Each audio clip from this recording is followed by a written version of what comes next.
channel. One of the last upgrades that I am doing is the Inferno heater. The kit is pretty much complete. I just helped my buddy do the one in his Pro R, real similar to the Turbo R, so I already know what to expect. There are a couple issues that we noticed with his that I'm going to have the same issues with. One is the switch. Center's off. They got low down and high is up.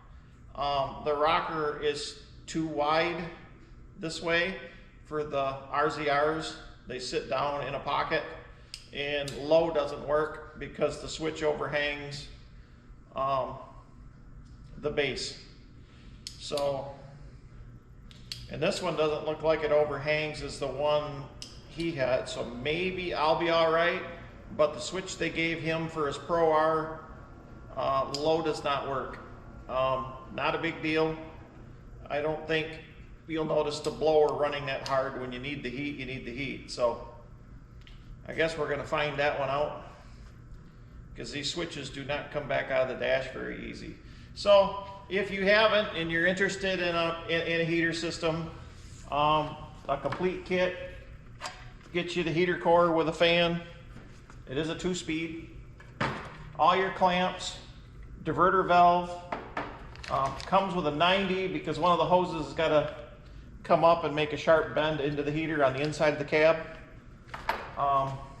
4 vents. I did see where they sell Ys, but on these RZRs, you don't have a whole lot of room under the dash to run the hoses. I'm going to lose both my compartments because there's no place to run the hoses. It's just that tight. You got to link the hose to go from the rear of the machine to the front, and wiring harness with a couple grommets to come through your front firewall. Everything seems to fit real nice. I'll go over mine as we go with it. And so let's get started. I have mounted the heater under the dash. I've drilled the 2 holes for the air ducts, and you want to keep them as far back towards the front of the dash, well, it'd be the rear of the dash, towards the steering wheel, because the windshield is this way. You want it as far as you can in these 2 corners. My buddy did them forward, thinking it'd be closer to the windshield, and they're basically about right underneath the windshield. They'll work, but you have a lot more room to hook your hoses up because it's tight in the dash in this very front part here by the windshield. So keep in mind that you do want to keep them back.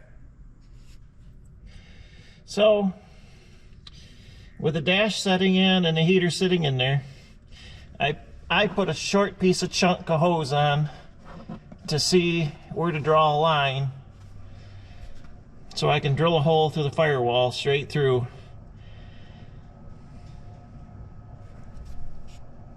So now I'm just going to pull it all back apart, and I'll drill the hole through and put the grommet in. Alright, now that the grommet's in, I was able to fish my hose through, and it runs right around the front brace, and it goes right down the tunnel. I have zip tied it about every foot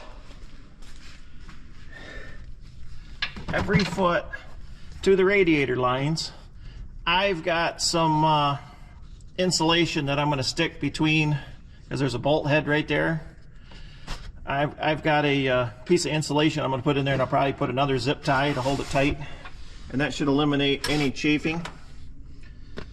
But I follow all the way back to the rear. This is a 4-seater.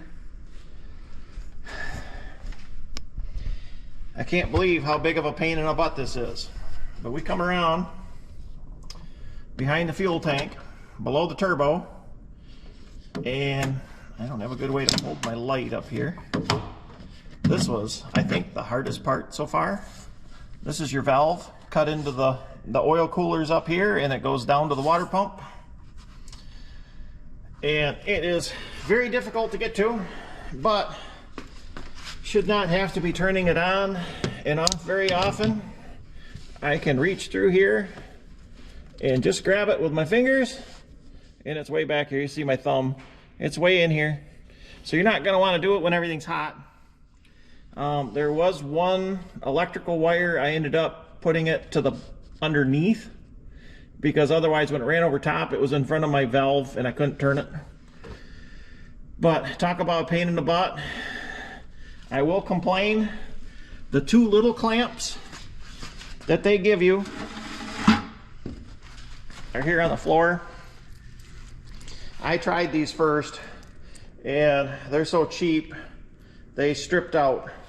So I ended up going with the wider clamps, which is even a bigger pain in the butt, but I know that they're held on solid. So once you get past that point, it's not too bad, but I'm nearing the end. I've got a lot of extra wires because we got a lot of rock lights and stuff on this thing, so I'll be kind of finishing that up as I'm finishing up the heater. That's a separate video if you're interested in the rock light installation. That video will be coming out shortly also. Thanks. Alright, this is the insulation I was talking about. This is a foil face. They call it a double bubble.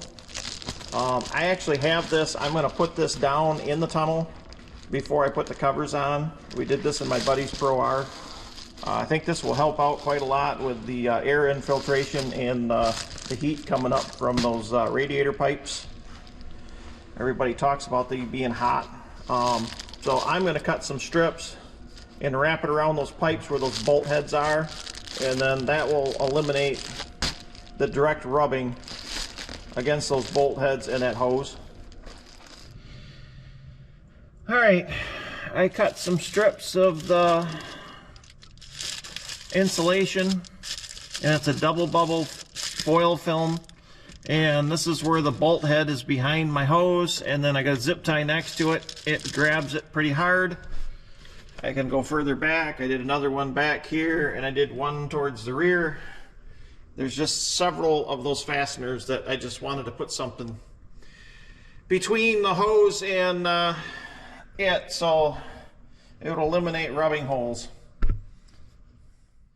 Alright, finished up the heater install.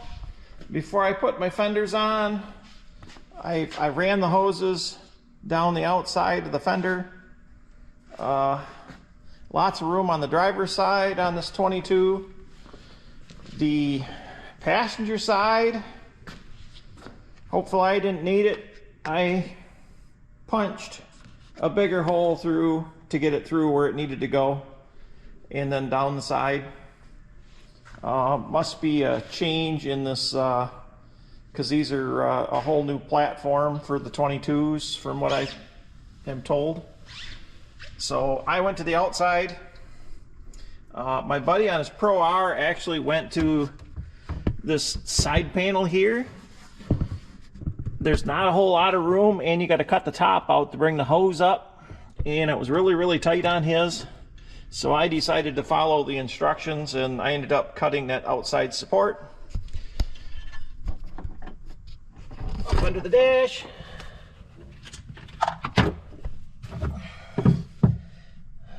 You have to work upside down to finish connecting all these hoses. But I don't know how all you can see, but you can see how it's all connected.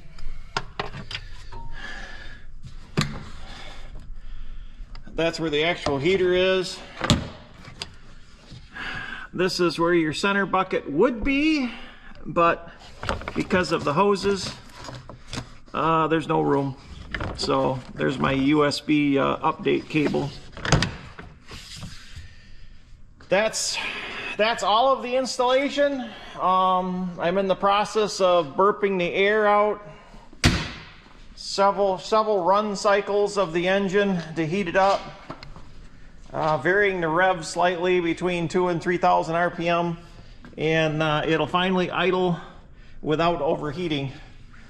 So I think I got most of the air out. So that's about it. We're nearing the end. I can put the front fenders back on now and wrap up a couple other small items. Thanks for watching.